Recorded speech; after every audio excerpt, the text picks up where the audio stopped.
The elevator doors opened onto the 40th floor, and every conversation in the hallway died at once. Elena felt it before she saw it. That particular silence that only existed when Adrian Voss walked into a room. 40 pairs of eyes dropped to their screens.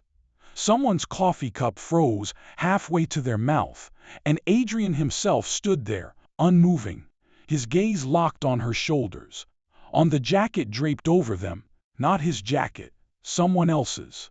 Charcoal wool, a stranger's cologne still clinging to the collar, the sleeves rolled twice because they were too long for her arms. She'd borrowed it from Marcus in legal 20 minutes ago because the building's air conditioning had turned the office into a meat locker, and she hadn't thought about it again until this exact moment, under this exact stare. Adrian didn't shout. He never shouted. That was the terrifying part. He simply looked at the jacket the way a man might look at a knife buried in his own chest, like he was deciding, very calmly, whether to pull it out or let himself bleed. Elena. His voice was quiet, level, a blade wrapped in silk. My office. Now. Marcus, 3 feet away, went the color of old paper. Nobody in that hallway breathed for a full 10 seconds. Because everyone standing there, every assistant, every junior partner, every security guard who'd been with the company for a decade, understood something Elena herself was only beginning to grasp. Adrian Voss did not raise his voice for things that didn't matter to him, and right now, she mattered more than he had ever let her know. To understand how a maintenance shift waitress ended up wearing another man's jacket in the private elevator of the most feared businessman in the city, and why that jacket nearly started a war, you have to go back 4 months. Back to a diner on 5th Street, with a broken heater and a girl who had stopped expecting anything good to happen to her. 4 months earlier, the diner smelled like burnt coffee and bacon grease, and Elena Marsh had long since stopped noticing either. She'd worked the graveyard shift at Rosie's for 3 years, ever since her mother's hospital bills had swallowed her college fund whole and spat out the bones. 6 nights a week, 10 hours a shift. A uniform that smelled like fryer oil no matter how many times she washed it. She was 26 years old, and she had memorized the cracks in the diner's linoleum floor better than she'd memorized anything in her accounting degree. The one she never got to finish. Table 6 needs a refill, sweetheart. And Table 9's been snapping his fingers at you for 5 minutes. Rosie, the owner, 62, and built like a woman who'd survived 3 husbands and 1 bankruptcy, didn't look up from the register.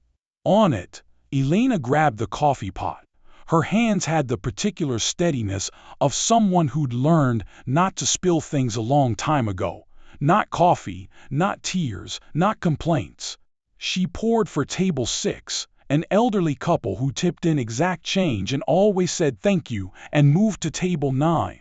Table 9 was a man in an expensive suit who'd clearly wandered in from the financial district and regretted it. He didn't look up when she filled his cup.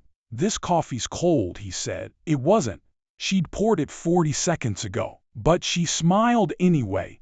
The smile she'd perfected over 3 years of nights like this one. Polite, unbothered, invisible. I'll get you a fresh cup. Forget it. Just get me the check.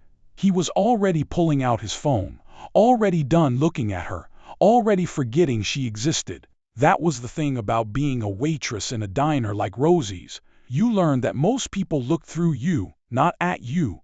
You became furniture that occasionally refilled their coffee. She'd stopped minding, mostly, at 2 a.m., during the dead hour when the diner emptied and the neon sign outside buzzed like a dying insect. Elena sat in the back booth and did the math again. Rent, her mother's medication, the kind insurance only half covered, the loan payment she was 3 weeks behind on. She wrote the numbers on a napkin the way she always did, as if seeing them on paper might make them smaller. They never got smaller. She was still staring at the napkin when the diner door chimed.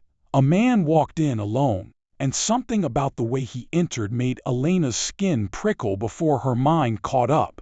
He didn't look around for a table like a normal person.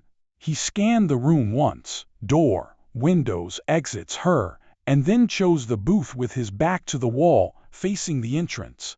He was dressed too well for 2 a.m. diner coffee, a black overcoat tailored to a degree that made the diner's cheap lighting look almost embarrassed by comparison. He didn't check his phone. He didn't fidget.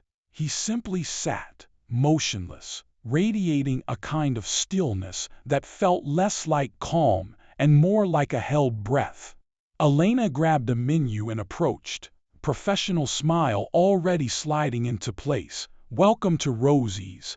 Can I get you something to—" "Black coffee, nothing else." His eyes lifted to hers for exactly 1 second before returning to the window. It was long enough, dark eyes, unreadable, the kind that had clearly seen things they never talked about. Coming right up, she poured his coffee and set it down without spilling a drop. An old habit born of exhaustion and pride in equal measure.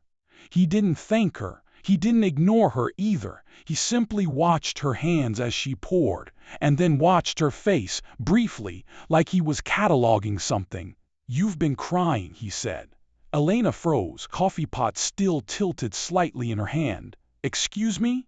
"Your eyes. Rimmed red, but the mascara's untouched. You cried before your shift, not during it. And you've redone the math on that napkin 4 times in the last hour." His voice was flat, observational, not unkind but not gentle either. "That's not a guess. I watched you do it."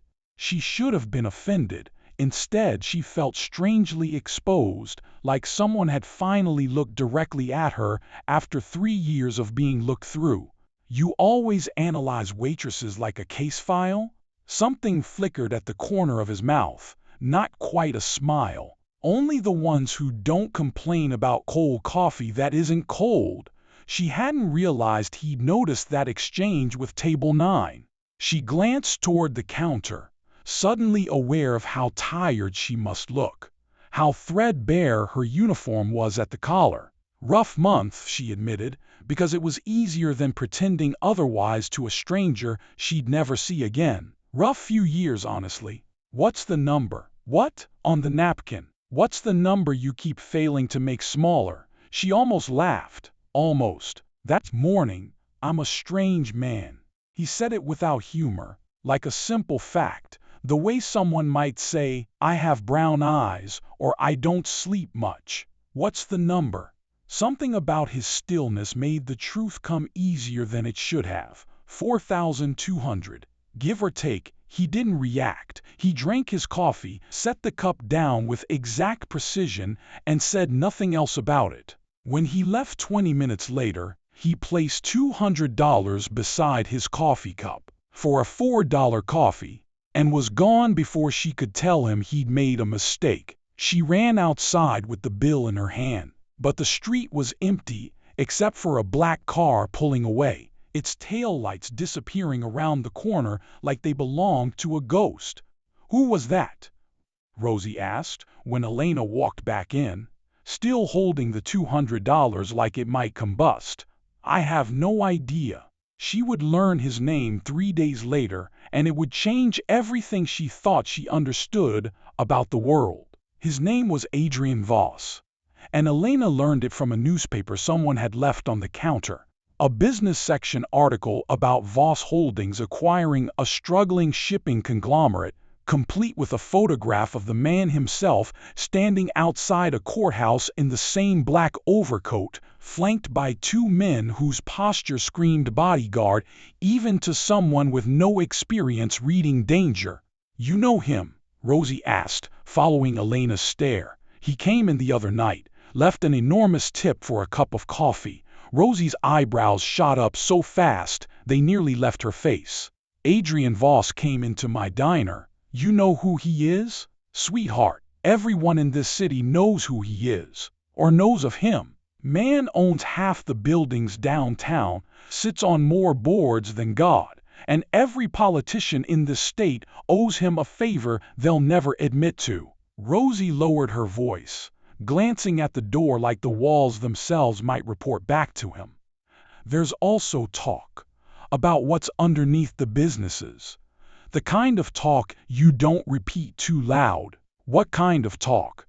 Rosie just shook her head and went back to the register, which told Elena more than words could have. She didn't think about him again, or told herself she didn't, until 2 weeks later, when Rosie's diner closed early for a plumbing emergency, and Elena found herself walking home in the rain because her car had died the week before and she hadn't scraped together enough to fix it. A car pulled up beside her, black, sleek, entirely out of place on this street of cracked sidewalks and flickering streetlights. The window lowered. It wasn't Adrian. It was a driver, older, with the calm face of a man who'd been given very specific instructions. "Miss Marsh, Mr. Voss asked that I take you home. It's not safe walking alone on this street after dark." Elena stood frozen in the rain. "How do you know my name?" Mr. Voss remembers names. She should have said no. Every instinct her mother had ever drilled into her screamed, "Don't get in the car with a strange man's driver." But the rain was cold, her feet ached, and there was something in the driver's steady patience that felt less like a threat and more like an order someone was terrified not to follow correctly. "Just to my apartment," she said finally, climbing in. The car was warmer than her entire apartment building. She sat rigid on the leather seat, hands folded in her lap, watching the city blur past through rain-streaked windows. "Does he do this a lot?" she asked. "Send cars for random waitresses?" The driver's eyes flicked to the rearview mirror, and something like amusement crossed his weathered face. "No, miss, he does not." That was the first piece she didn't understand yet. The first hint that whatever had happened in that diner booth wasn't nothing, even if she couldn't name what it was. She saw him again a week later, and this time, it wasn't an accident. Voss Holdings occupied the top 12 floors of the Meridian Tower, and Elena only knew that because the diner had started catering breakfast for a corporate event, and Rosie, sensing an opportunity too good to pass up, had personally assigned Elena to deliver it. "Why me?" Elena had asked. "Because you're reliable, and because I want to see the look on your face when you walk into that building," Rosie said, entirely too pleased with herself. The lobby of the Meridian Tower was the kind of space designed to make ordinary people feel small. Marble floors, a ceiling 3 stories high, security guards who looked like they moonlighted as linebackers. Elena carried the catering boxes to the front desk and gave her name, expecting to be waved toward a service elevator. Instead, the receptionist's eyes widened slightly at her name in the system. "Miss Marsh, you're expected on 40. Mr. Voss's assistant will meet you. I'm just dropping off breakfast." "Yes, miss, on 40. The elevator ride felt endless. When the doors opened, a severe-looking woman in her 50s was waiting, arms crossed, studying Elena like she was trying to solve a puzzle she'd been handed without instructions. "You're the diner girl," the woman said, not a question. Elena Marsh. I'm Ruth. I've worked for Mr. Voss for 11 years. Ruth's eyes narrowed slightly, cataloging Elena's uniform, her chipped nail polish, the exhaustion she hadn't managed to fully hide. "In that time, he has never once asked me to personally greet a catering delivery." "I don't understand what that means." "Neither do I," Ruth admitted, and for the first time something like genuine curiosity replaced her suspicion. "Come on. He wants to see the delivery himself." Adrian's office occupied the entire northeast corner of the 40th floor, floor-to-ceiling windows overlooking a city that, from this height, looked like a circuit board lit from within. He stood at the window when Elena walked in, hands clasped behind his back, and didn't turn immediately. "Miss Marsh, Mr. Voss." She set the catering boxes on the conference table, hyper-aware of every movement, every sound her worn sneakers made against the pristine floor. Breakfast for your 10 o'clock, I was told. He turned then, and for a moment, neither of them said anything. Up close, in daylight, he looked less like the shadowed stranger from the diner booth, and more like exactly what the newspapers said he was. A man who controlled things most people never saw the strings of. You never cashed the check for the coffee, he said. It wasn't a check, it was $200 for a $4 coffee. I assumed it was a mistake. I don't make mistakes with money. His eyes held hers, steady, unreadable. I make choices. There's a difference. Then it was a strange choice. Most of my choices are. He gestured to the boxes. Sit. Eat something before you head back. You look like you haven't in a while. I have a shift in 2 hours. Then eat quickly. It wasn't a suggestion. But it wasn't cruel either. It landed somewhere Elena didn't have a name for yet. A kind of command wrapped around something that almost resembled concern. She sat. She ate a croissant meant for corporate executives while the most powerful man in the city watched her from across his own conference table, saying nothing, missing nothing. Why do you care? She finally asked. You don't know me. I know more than you think. He said it simply, without menace, but the words settled into her chest with unexpected weight. I know you've worked 6 nights a week for 3 years. I know your mother's in Cedar Grove Memorial, room 214, and that her treatment costs more than you make in a month. I know you were 3 payments behind on a loan until 11 days ago, when the balance mysteriously corrected itself. Elena went very still. That was you, I told you. I make choices. You can't just... Her voice cracked, the exhaustion of 3 years suddenly rushing to the surface all at once. You can't just fix people's lives because you feel like it. That's not how the world works. It's exactly how my world works. For the first time, something almost gentle crossed his face. I've built a great deal of power, Miss Marsh, and very little of it has ever gone towards something that mattered. Consider this a correction. I don't need charity. It wasn't charity. His voice hardened slightly, not at her, but at the word itself. Charity is something you give without expecting anything back. This was an investment. I intend to see returns. What kind of returns? He studied her for a long moment, the city glittering behind him like a crown he'd never bothered to notice he was wearing. I need an assistant. Mine resigned last month after deciding my work environment was, in her words, emotionally unsustainable. I need someone who doesn't flinch. Someone who tells Table 9 his coffee isn't cold when it isn't, and means it. Someone honest in a building full of people who tell me what I want to hear. I don't know anything about corporate work. I don't need you to. I need you to be exactly what you already are. He slid a folder across the table, an offer letter, a salary figure that made her blink twice, benefits that would cover her mother's treatment 3 times over. Take a week, think about it. I'm not accustomed to asking twice, but I'll make an exception. She didn't take a week. She took 2 days, mostly spent staring at the ceiling of her apartment, mostly spent hearing Rosie's voice in her head. There's talk. The kind you don't repeat too loud, and mostly deciding that a woman who had nothing left to lose could afford to take a chance that everyone else would call reckless. She started the following Monday. The first month taught her that everyone in Voss Holdings moved like they were walking through a minefield disguised as an office. Employees lowered their voices when Adrian passed. Meetings that ran long suddenly found their conclusions the moment his silhouette appeared in a doorway. Even Ruth, 11 years his employee, chose her words with the precision of a bomb technician whenever she spoke to him directly. But Elena refused to shrink the way everyone else did. You missed the 12:30 with the Hendricks account, she told him on her 3rd day, standing in his doorway with a tablet in hand and none of the deference she'd watched everyone else perform.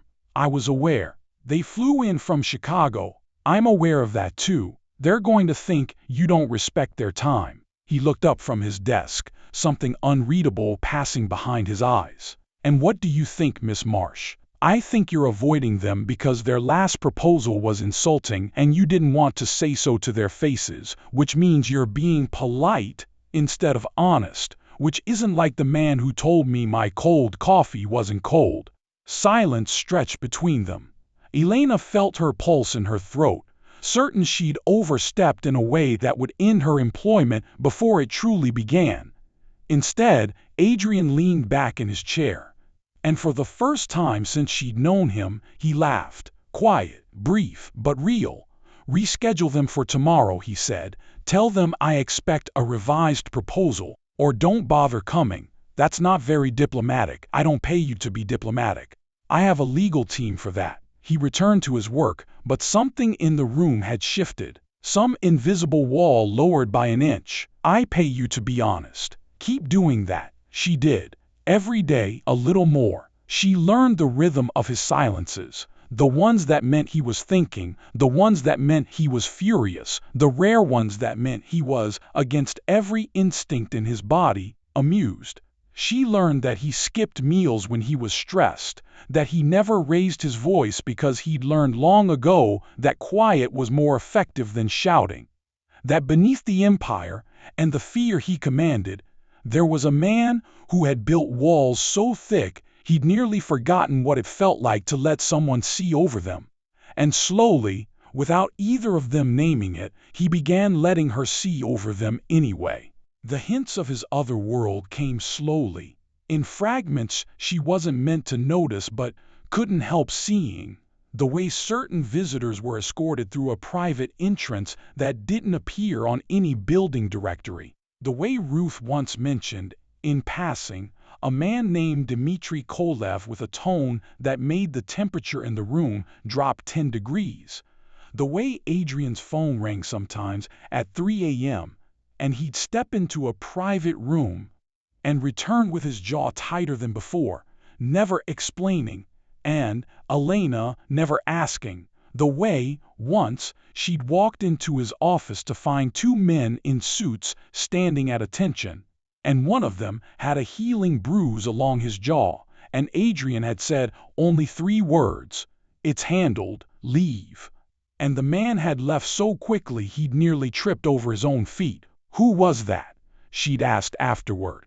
Someone who made a mistake. What kind of mistake? The kind that doesn't concern you. His tone wasn't cruel, but it was final. A door closing gently but completely. "There are parts of my life you don't need access to, Elena. Not because I don't trust you, because I do." She hadn't understood the logic of that sentence then. She would, eventually, and it would terrify her more than any confession could have.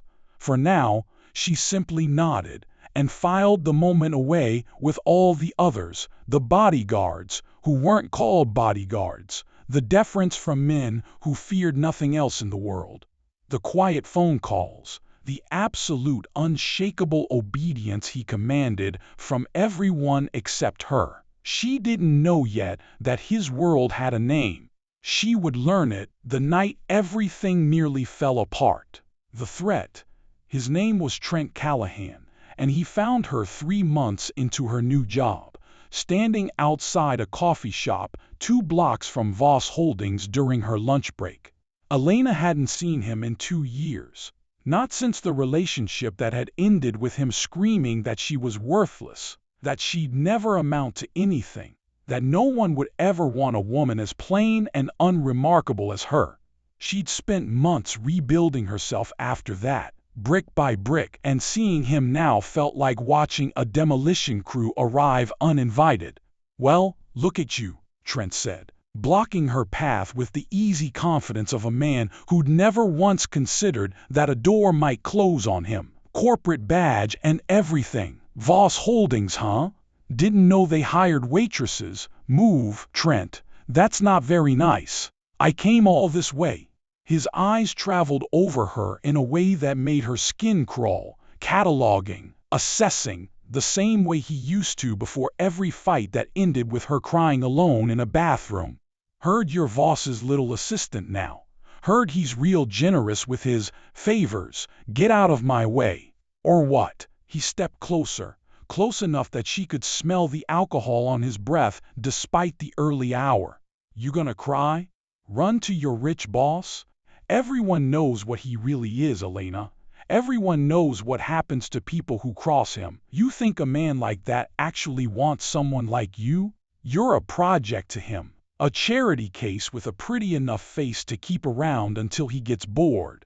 The words landed exactly where he intended them to, in the oldest wound she carried, the one that had never fully healed no matter how many months passed. She felt her throat tighten, her eyes burn, the old shame rising up like floodwater. "Leave me alone," she managed. "Make me."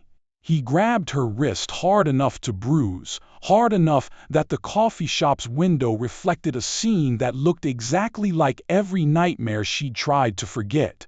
And then, suddenly, his hand was gone.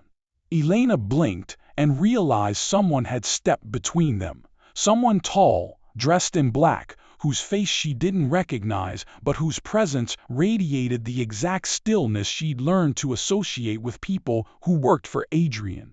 "Sir, I'd suggest you remove your hand from Miss Marsh and walk away." The man's voice was calm, almost bored. That was what made it terrifying. "Who the hell are you?" "Someone who's about to make a phone call you very much don't want made." Trent's bravado wavered, just slightly, the alcohol-fueled confidence cracking at the edges. "This is between me and her. It stopped being between you and her the moment you touched her." The man's eyes hadn't left Trent's face, hadn't blinked once. "Walk away. This is the only warning you'll get." Trent looked between the stranger and Elena, some primal instinct finally kicking in past the alcohol, and he backed away, muttering something about how she wasn't worth the trouble anyway, before disappearing down the street. Elena stood frozen, wrists throbbing, breath shaking. "Are you hurt, Miss Marsh?" "I know. I'm fine. Who are you?" "Marcus." He said it simply, like the name was meant to mean nothing. "Mr. Voss will want to know what happened." "You don't have to tell him, Miss Marsh." Marcus's expression didn't change, but something in his tone made it clear he wasn't asking permission. "Mr. Voss already knows something happened. There's a reason I was 3 blocks away within 90 seconds of that man raising his voice near you." Elena's stomach dropped. "He's having me followed? He's having you protected? There's a difference." Marcus's eyes finally softened, just slightly. "You should know, Miss Marsh. In 11 years, I've never seen him assign personal security to anyone outside his own family. Not until you." Adrian's silence, when she told him what happened, was the loudest thing she'd ever experienced. He sat behind his desk, hands folded, listening to every word without interrupting, without moving, without giving away a single flicker of what was happening behind his composed expression. When she finished, he was quiet for a long moment. "His full name," he said finally. "Adrian, it's fine. He's gone. I don't need his full name." Elena, something in his voice made her stomach tighten. Not fear of him, but recognition of something vast and dangerous shifting beneath the surface of a man who had spent months keeping that vastness carefully hidden from her. "Trent Callahan," she said quietly. Adrian didn't write it down. He didn't need to. His eyes had gone somewhere distant and cold, calculating, the way she imagined a general looked when planning a war he had no intention of losing. "He'll never come near you again," he said. "You don't have to do anything. I handled worse than him before I ever met you. You shouldn't have had to." For the first time, real anger cracked through his composure, not directed at her, but radiating outward, contained only by sheer will. "You've spent your entire life being handled by people who didn't deserve the privilege of your attention. That ends now, Adrian. I need you to understand something." He stood, walked around the desk, and stopped close enough that she could see the muscle working in his jaw. "There are things about my life I've kept from you. Not because I don't trust you, because once you know them, you can't unknow them. And I wasn't ready to lose the version of us that existed before that happens." "What version is that?" "The one where you look at me like I'm just a man who drinks black coffee at 2 a.m. His voice dropped, quieter than she'd ever heard it. Not like I'm something to be afraid of. I'm not afraid of you. You should ask yourself why, before you decide that for certain. He stepped back, the moment closing as quickly as it had opened. Go home. Rest. Marcus will drive you. Callahan will be dealt with. What does dealt with mean? Adrian didn't answer, and in the silence that followed, Elena understood, for the first time with real clarity, exactly how much of the world she'd stepped into without fully realizing it. The reveal, she found out 3 days later, not from Adrian, but from a headline. Local businessman Trent Callahan arrested in sweeping fraud investigation, assets frozen, multiple counts pending. Elena read the article twice, her coffee going cold beside her keyboard. Callahan had apparently been embezzling from his employer for years, evidence that had come to light through an anonymous tip, evidence so thorough and damning that his arrest had happened within 72 hours of the report. His bank accounts were frozen, his business partners had abandoned him overnight. Even his own lawyer had reportedly dropped the case, citing irreconcilable conflicts. She walked into Adrian's office holding her phone, the article still open on the screen. You did this. I don't know what you're referring to, Adrian. He looked up from his desk, and something in his expression, careful, deliberate, entirely unbothered, told her everything the article couldn't. The man had been committing fraud for years, Elena. I simply ensured the right people found out. You ruined his entire life in 3 days. He put his hands on you. The words came out flat, final, carrying a weight that made the office feel smaller. I could have made it considerably worse. I chose restraint. This is restraint. Ask me what I wanted to do instead, and you'll understand why I consider this generous. He stood, closing the distance between them slowly, deliberately, the way a man approaches something he's afraid might disappear if he moves too quickly. I told you there were parts of my life I kept from you. This is one of them. I don't ask politely for things I care about, Elena. I take them. I protect them. And I destroy anything that threatens them without hesitation and without apology. That's terrifying. It should be. His eyes held hers, dark and unflinching. But not to you, never to you. Why not me? Because you're not a threat to me, Elena. You're the only thing in this entire empire I've built that I actually want to protect instead of use. The confession came out rougher than he intended, like it had cost him something to say it aloud. Everyone else in my life exists in relation to what they can do for me or what they might do against me. You're the only person who's never asked me for anything. Not money, not power, not protection. I gave you all 3 anyway, because I couldn't help myself. Elena stood very still, the article still glowing on her phone screen. Forgotten now. What are you saying? I'm saying that the world I live in, the one you've been catching glimpses of for months, is not gentle, and it is not safe, and everyone in it either fears me or wants something from me. And somewhere in the last 3 months, without meaning to, I let you become the one person in it I couldn't survive losing. He reached out, tucking a strand of hair behind her ear with a gentleness that felt at complete odds with everything she now knew about him. That terrifies me more than any rival ever could. Adrian, you don't have to say anything. He stepped back, composure sliding back into place like armor. I needed you to understand what you're standing next to.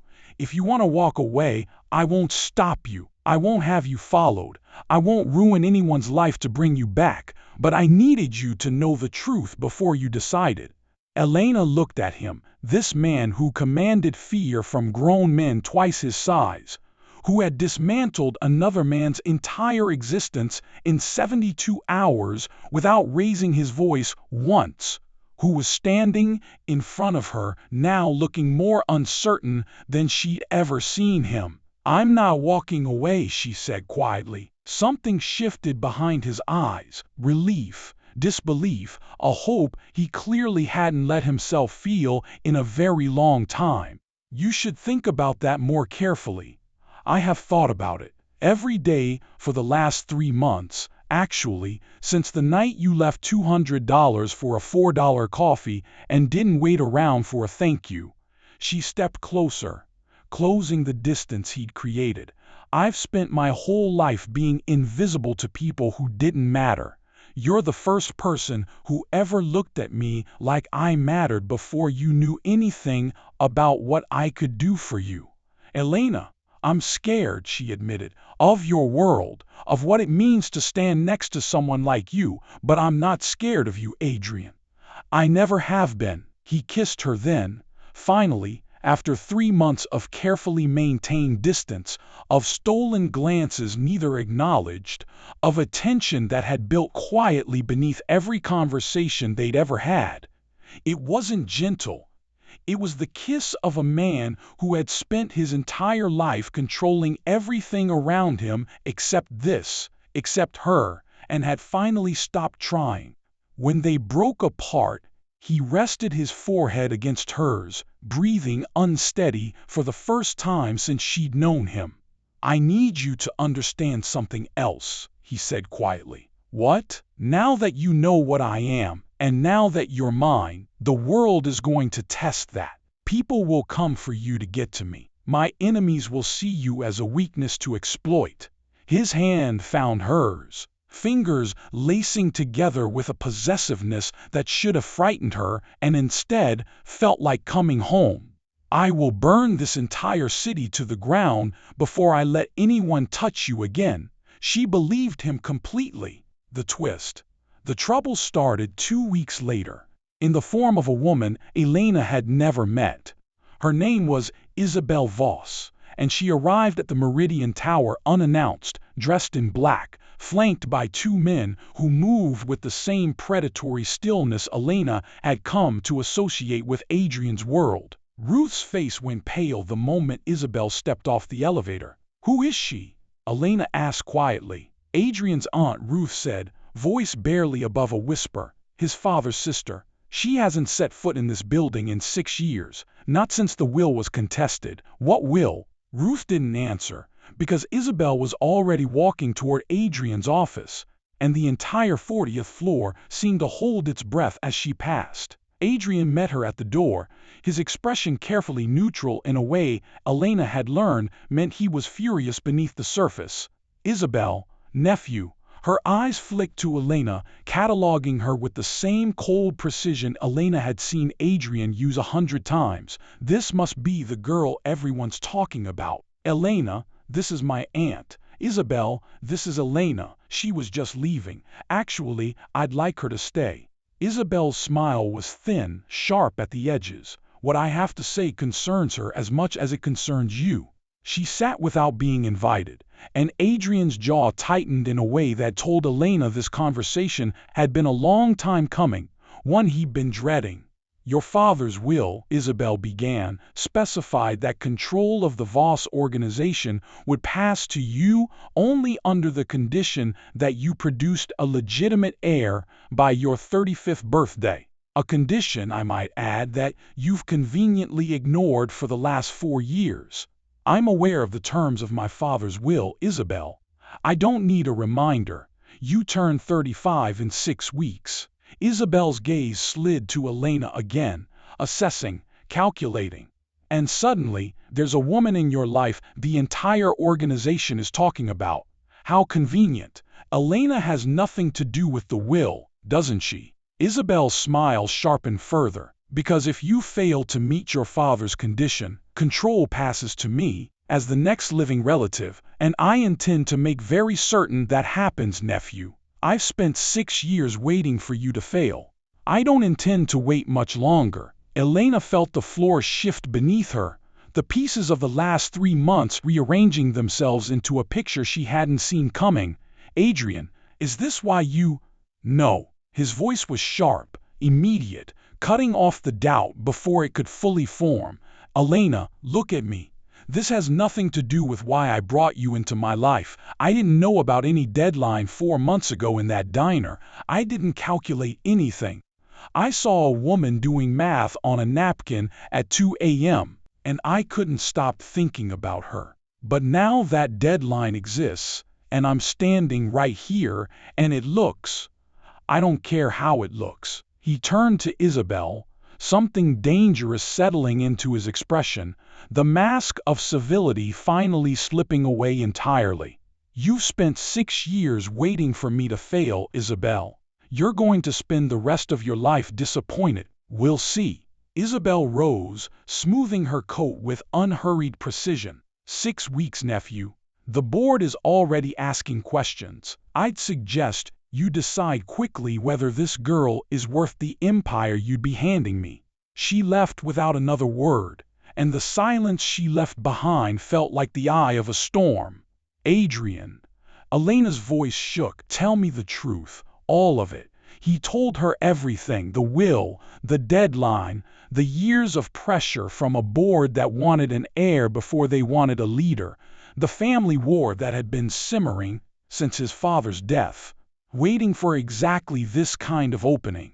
He told her about the shareholders secretly loyal to Isabel, about the vote that could strip him of everything he built if he failed to meet the terms in time. And now you need a wife and a child in 6 weeks, Elena said quietly. Or you lose everything. I need nothing of the sort.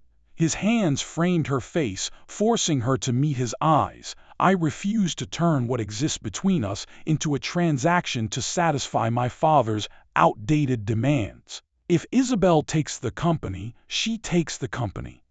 I will not use you to save an empire I never wanted this way. But you'll lose everything you've built. I'll lose a company. His voice was steady, certain. I will not lose you trying to save it.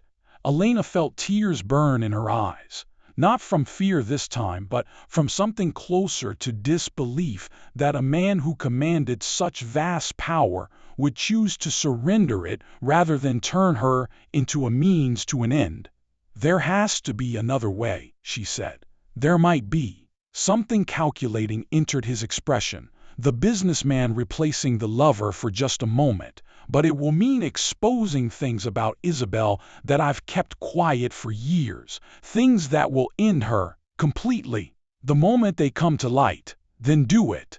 It will start a war, Elena, the kind of war that could put you directly in the crossfire. She thought of the diner, of the napkin covered in numbers that never got smaller, of 3 years spent invisible to a world that never once fought for her. I'm already standing in the crossfire, she said. I have been since the moment you walked into that diner. I'd rather stand in it beside you than watch you lose everything from a safe distance.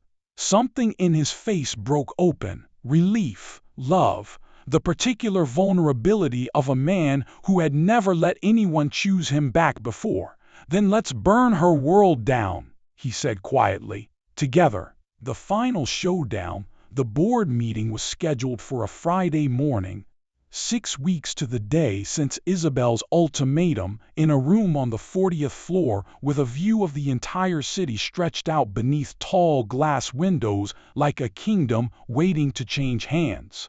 Isabel arrived confident, dressed in white, as though she'd already decided the color suited a coronation.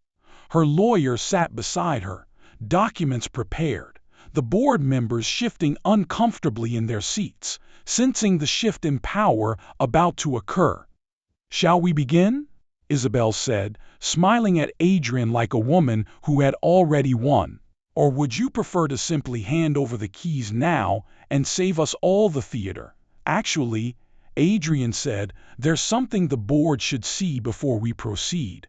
He nodded to Marcus, who dimmed the lights and activated the screen at the front of the room. What followed was 30 minutes of documentation Elena hadn't seen before that morning. Bank records showing Isabel diverting company funds into shell corporations for the better part of a decade. Recorded conversations of her conspiring with a rival syndicate to destabilize Voss Holdings from within. evidence that the anonymous tip that had exposed Trent Callahan's fraud months earlier had actually originated from Isabel herself, using Callahan as an unwitting pawn to manufacture a scandal she'd hoped would destabilize Adrian's reputation by association with Elena. "You used him," Elena said, understanding rushing through her all at once. "You knew about Trent. You practically sent him to me." "An unfortunate miscalculation," Isabel said, though her composure had begun to crack for the first time. "He was supposed to scare you off, not send you running into my nephew's arms." "You endangered her," Adrian said, voice low and lethal, "to destabilize me.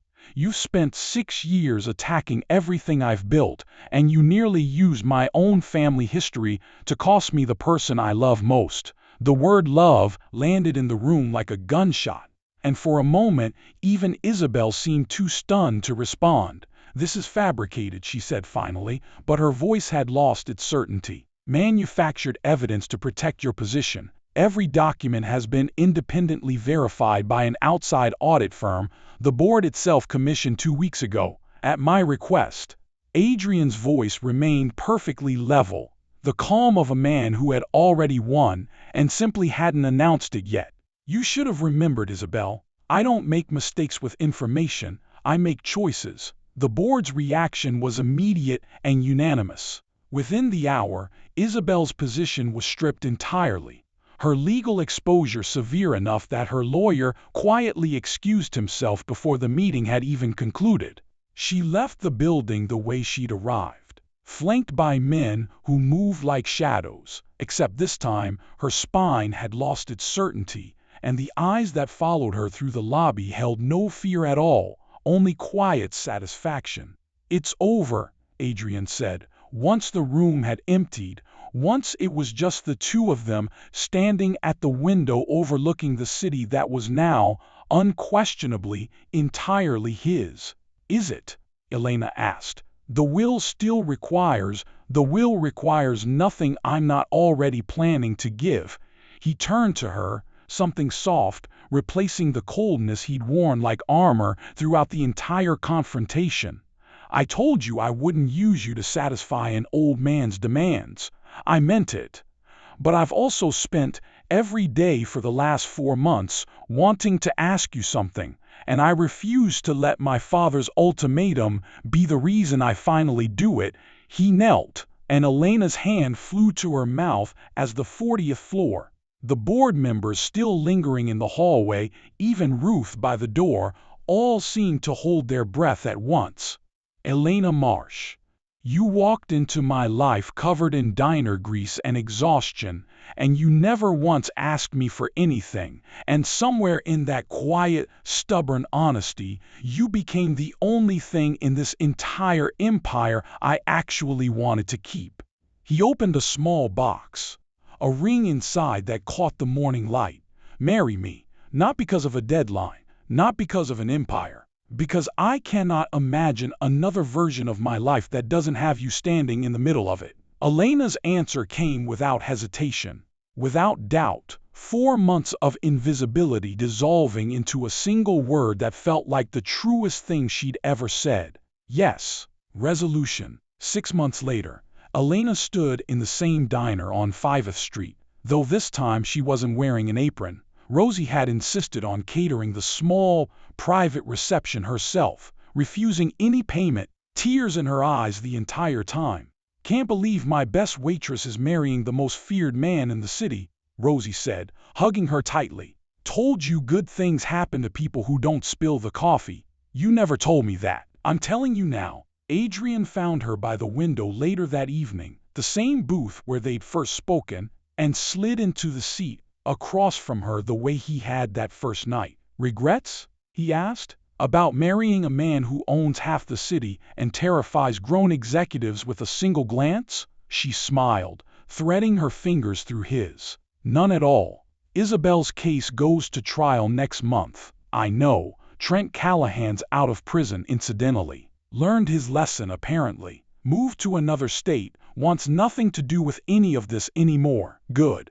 Elena looked out the window at the city lights, no longer something she watched from the outside, no longer invisible to the world moving past her.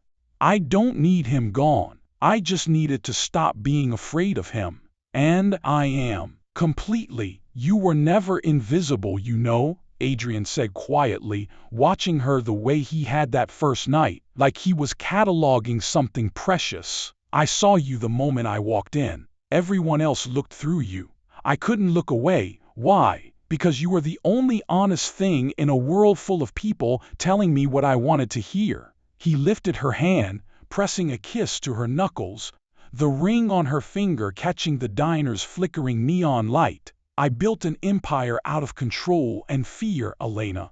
You're the only thing I've ever wanted that I couldn't control. I've never been more grateful for anything in my life. Outside, the city moved on the way it always had, indifferent, glittering, unaware that somewhere in a diner on 5th Street, a waitress who had once done math on a napkin had finally, completely stopped needing to.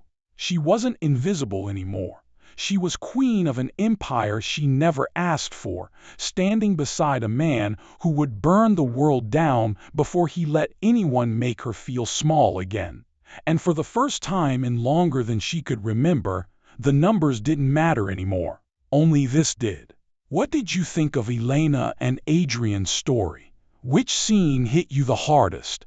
The diner confession, the boardroom takedown, or the proposal? And be honest, did Isabel deserve everything that came for her? Let me know in the comments below. If this story pulled you in, hit like, share it with someone who needs a good mafia romance tonight, and subscribe for more stories just like this one.